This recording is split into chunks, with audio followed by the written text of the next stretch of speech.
नमस्कार दोस्तों, अगर आप भी हिंदी से नेट या जीआरएफ क्लियर करना चाहते हैं, वो भी प्रथम प्रयास में, तो आपको इन 5 बातों का अवश्य ध्यान देना चाहिए।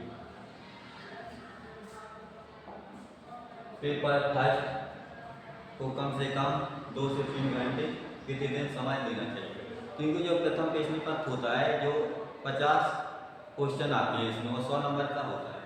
अगर अपन इसको 2 से 3 घंटे समय देंगे, तब अपने 30 से 35 क्वेश्चन सही होंगे, तब हम जीआरएफ तक पहुंच सकते हैं। नहीं तो केवल नेट ही क्लियर होगा।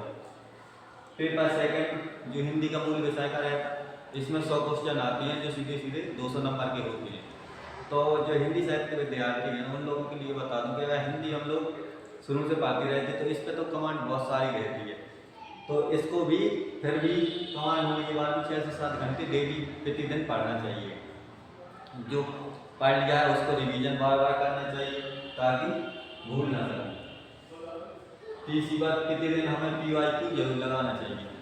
2000 अभी 2026 चल रहा है, तो 2020 से लेके 25 तक के पीवाईक्यू जरूर देखना चाहिए, क्योंकि जो 2020 के बाद है, वो पेपर का ट्रेंड एकदम बदला है।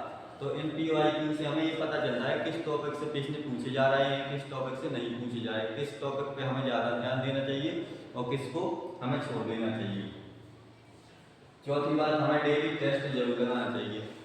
डेली शाम को या सुबह कभी भी दिन में एक टेस्ट जरूर लगाना चाहिए, या तो कोई टेस्ट से ज्वाइन कर लीजिए, या फिर जो पुराने पेपर हैं तो उनको ही रख के अपन एक समय के में हमें 2 या 3 घंटे में एक टेस्ट लगाना है, जैसा हम पेपर में लगाते हैं। तो टेस्ट लगाने से वो होता है कि जो हमारी ये प्रश्न सही करने की क्षमता हो, एक्यूरेट, उसका पता चलता है कि हम कितने पेपर में क्वेश्चन सही कर पा रहे हैं। तो इससे अपनी हैबिट बन जाती है।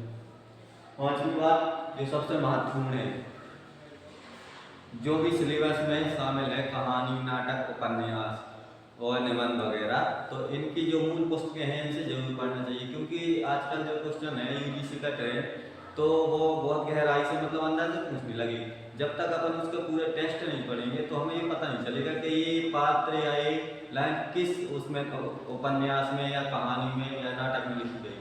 तो हमें इसका मूल पाठ या मूल पुस्तकों को जरूर पढ़ना चाहिए, कम से कम एक बार तो पढ़ना चाहिए। फिर इसके पीवाईक्यू के कौन से क्वेश्चन आए और जो नए नए प्रश्न बनते, उनको जरूर लगाना चाहिए। तो अगर आप इन 5 बातों का ध्यान रखते हैं, तो आप प्रथम प्रयास में ही नेट या जीआरएफ क्लियर कर सकते हैं। धन्यवाद।